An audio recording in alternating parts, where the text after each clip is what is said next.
जामताड़ा के साइबर अपराधियों ने ठगी के तरीके तो बदले ही हैं, लेकिन इससे भी ज्यादा चौंकाने वाली बात यह है कि यह अपराध उनके लिए अब एक लाइलाज लत बन चुका है।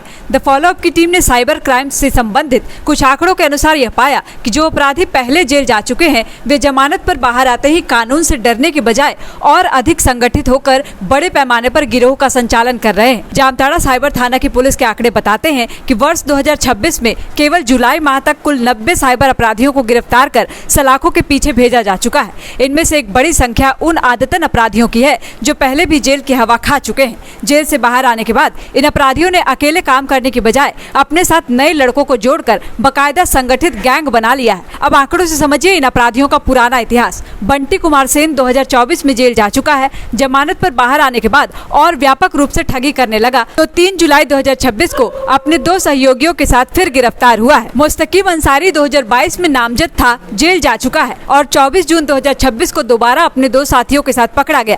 महेंद्र मंडल वर्ष 2021 में जेल जाने के बाद 9 जुलाई 2026 को 2 सहयोगियों के साथ पुनः गिरफ्तार हुआ। सागर नायक और किशोर नायक 2025 और 2020 में जेल जा चुके हैं। ये दोनों आरोपी 24 मई 2026 को 3 अन्य सहयोगियों के साथ मिलकर गैंग चलाते हुए धरे गए। इन अपराधियों ने ठगी का बिल्कुल नया और घातक तरीका अपनाया। वर्तमान में ये अपराधी देश भर के लोगों को बैंक अधिकारी बनकर कॉल करते हैं। क्रेडिट कार्ड बंद होने या नया कार्ड एक्टिवेट करने का झांसा देकर ये पीड़ितों के मोबाइल में एपीके फाइल डाउनलोड करवा देते हैं। इसके जरिए फोन का पूरा एक्सेस लेकर गोपनीय जानकारियां चुरा लेते हैं और पलक झपकते ही खाता खाली कर देते हैं। हैरानी की बात यह है कि एडवांस तकनीक का इस्तेमाल करने वाले ये ठग किसी आलीशान दफ्तर से नहीं बल्कि सरकारी स्कूलों के पीछे या बांस की झाड़ियों में छिपकर अपना कॉल सेंटर चलाते हैं ताकि पुलिस की रेड से आसानी से भागा जा सके। इस गंभीर स्थिति पर जामताड़ा व्यवहार न्यायालय के वरीय अधिवक्ता शुभजीत मुखर्जी का कहना है कि आदतन अपराधियों में कानून का भय पूरी तरह से खत्म हो चुका है। सरकार को इन पर लगाम लगाने के लिए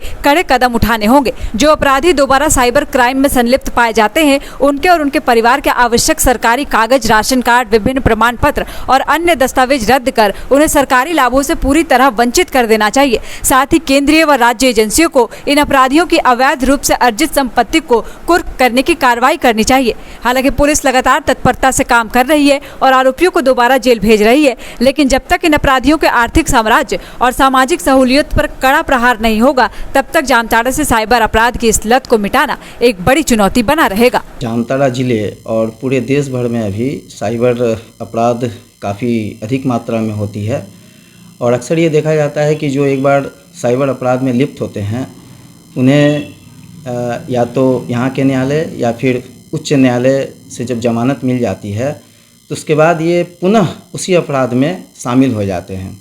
ये साइबर अपराधियों के लिए एक लत के रूप में ये लग रहा है कि उनमें ये पनप रहा है और मुझे लगता है कि सारी एजेंसीज़ को, सरकार को, पुलिस को, प्रशासन को इसमें सख्ती से कार्रवाई करनी चाहिए, ठोस कार्रवाई करनी चाहिए कि अगर अपराध गंभीर है, अगर आर्थिक अपराध बहुत बड़े मात्रा में हुई है, बड़ी राशि की हुई है तो उन्हें सहजता से जमानत ना मिले और अगर जमानत मिल भी जाती है तो उसके बाद पुनः प्रशासन को ये जागरूकता से ये निगरानी करनी चाहिए कि वो व्यक्ति फिर से साइबर अपराध में लिप्त ना हो।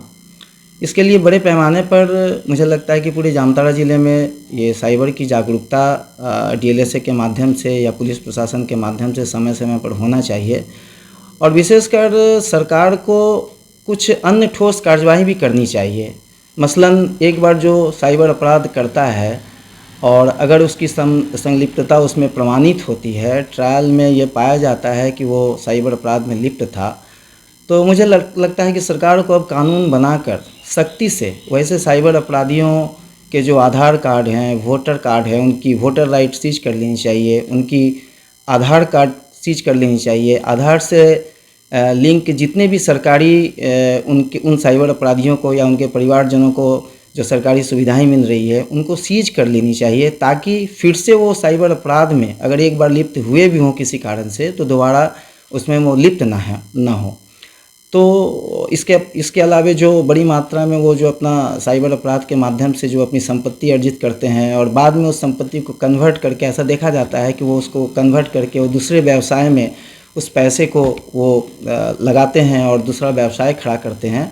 तो एजेंसीज़ जो हैं, पुलिस प्रशासन, एजेंसी, ईडी वगैरह एजेंसीज़ को, फिनंशियल जो एजेंसीज़ हैं उनको बड़ी मात्रा में इस पर स्क्रूटनी करके वैसे जो इन्वेस्टमेंट हैं, वैसे व्यवसाय हैं, उसको, उसमें जो काला धन खपाया गया है, जो आर्थिक अपराध से कमाया गया पैसा रुपया खपाया गया है, उसको सीज करना चाहिए और उनकी उन संपत्तियों को भी जो है बेनामी संपत्ति घोषित करते हुए उन पर आर्थिक कार्यवाही भी, प्रहार भी करना चाहिए। गोल, जहां 27 वर्षों के सफर में 17,000 से भी अधिक छात्रों ने डॉक्टर एवं इंजीनियर बनकर भरे सफलता की ऊंची उड़ान, जहां साधारण छात्र भी झारखंड टॉपर्स बनकर बना रहे इतिहास। दूरदर्शी शिक्षाविद श्री विपिन सिंह के मार्गदर्शन में मेडिकल एवं इंजीनियरिंग के लाखों छात्रों के लिए आशा की किरण के रूप में Goal, nation's leading institute. Biome institute NEET की तैयारी के लिए एक भरोसेमंद नाम। यहाँ अनुभवी फैकल्टी, स्मार्ट क्लासरूम और बेहतरीन टीचिंग मेथड से स्टूडेंट्स को मिलती है मजबूत तैयारी। यहाँ हर स्टूडेंट को मिलता है पर्सनल गाइडेंस और डाउट क्लियरिंग का पूरा सपोर्ट। नीट 2027 और 28 के लिए फेज 2 बैच 30 अप्रैल से शुरू हो रहा है। आज ही बायोम इंस्टीट्यूट से जुड़े और अपने डॉक्टर बनने के सपने को दे सही दिशा। बायोम इंस्टीट्यूट सिर्फ मेडिकल प्रिपरेशन का संस्थान।